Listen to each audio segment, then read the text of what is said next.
Assalamualaikum warahmatullahi wabarakatuh. Kembali lagi bersama saya Herul Wajedi. Saya di sini akan menjelaskan tentang pengertian kepada makhluk gaib.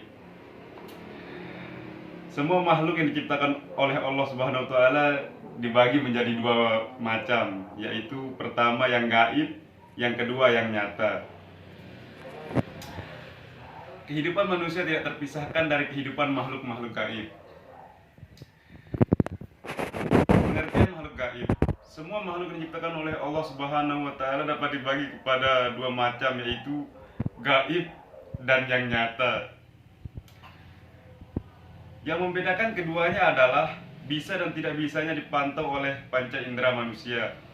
Gaib secara bahasa berarti sesuatu yang disamarkan, yang tidak terlihat dan tidak jelas. Hal ini mengisyaratkan bahwa yang gaib adalah segala sesuatu yang berkaitan dengan hal-hal yang tidak nampak, seperti jin, setan, hantu, malaikat, dan yang tidak nampak lainnya. Percaya kepada hal yang gaib merupakan rukun iman yang keenam. Oleh karena itu, iman kepada yang gaib menjadi salah satu yang harus diyakini dan dipedomi. Dan iman kepada yang gaib merupakan sesuatu yang wajib diyakini oleh setiap pemeluk Islam. Al-Quran sendiri mengisyaratkan bahwa salah satu ciri orang yang beriman salah satunya adalah mempercayai kepada hal yang gaib. Makhluk gaib harus kita percayai keberadaannya, karena dengan kita meyakini atau mengimani keberadaan makhluk gaib, berarti kita iman kepada hal yang gaib. Iman kepada hal yang gaib berarti meyakini ciptaan Allah Subhanahu wa taala yang berada di luar dunia nyata, dan meyakini secara penuh tentang kekuasaannya. Namun, percaya atau beriman kepada hal yang gaib bukan berarti meyakini bahwa makhluk gaib itu memiliki kekuatan penuh. Karena jika hal ini disampaikan terjadi, maka akan mengakibatkan kemusyrikan atau menganggap ada sesuatu kekuatan selain kekuatan Allah Subhanahu wa taala. Macam-macam makhluk gaib. Pertama, satu, malaikat. Secara etimologis, kata malaikat yang dalam bahasa Indonesia disebut malaikat adalah bentuk jamak dari kata malak, berasal dari masdar al-alukah yang berarti ar-risalah, misi atau pesan. Yang membawa misi disebut ar-rasul, utusan. Dalam beberapa ayat Al-Quran, malaikat juga disebut dengan rasul, utusan-utusan. Misalnya pada surat Hud ayat 69, dan sesungguhnya utusan-utusan kami telah datang kepada Ibrahim dan membawa kabar gembira. Mereka mengucapkan selamat.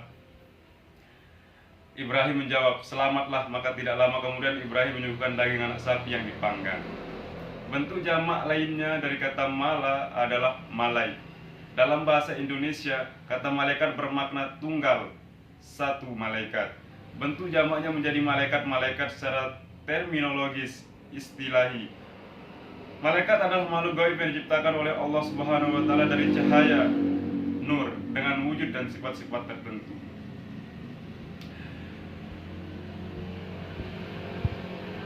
Dua, jin. Secara etimologi, al-jin berasal dari kata jamak, artinya bersembunyi. Al-jin karena tersembunyi dari pandangan manusia. Jin adalah suatu macam makhluk yang termasuk dalam golongan ruh yang berakal, yang juga diberi perintah aktif. Penciptaan, Allah Subhanahu wa taala menjelaskan tentang asal bahan yang daripadanya jin itu diciptakan olehnya, bagaimana firman-Nya. Sungguh kami telah menciptakan manusia itu dari tanah kering, dari lumpur hitam yang diberi bentuk, dan kami ciptakan jin sebelum itu dari api yang sangat panas. Quran surat Hijr ayat 26 sampai 27. Yang ketiga, iblis.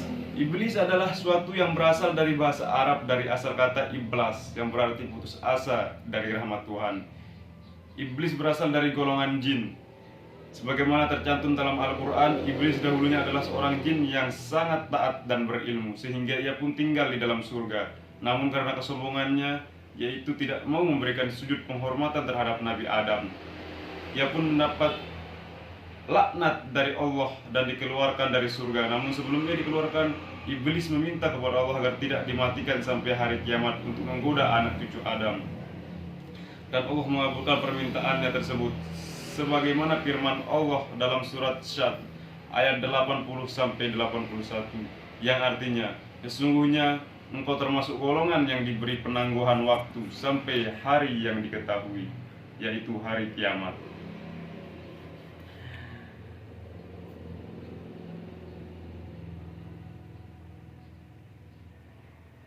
C. Hikmah diciptakan makhluk gaib.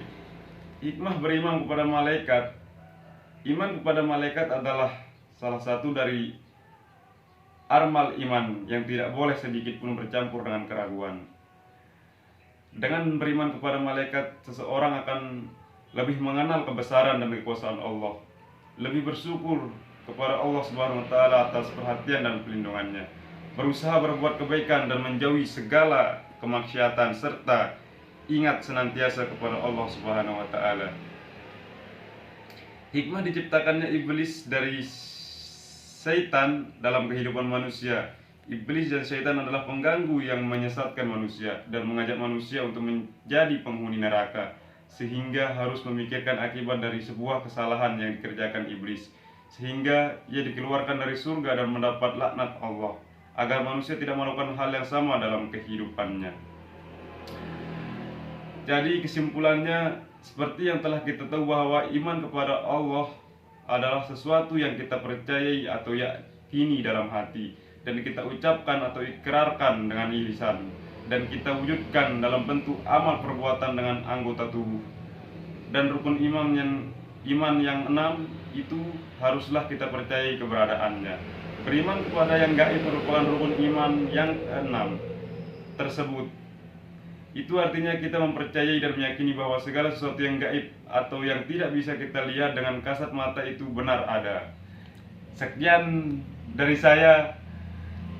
Mungkin hanya ini yang dapat saya jelaskan. Apabila ada kata-kata yang salah, saya mohon maaf. Assalamualaikum warahmatullahi wabarakatuh.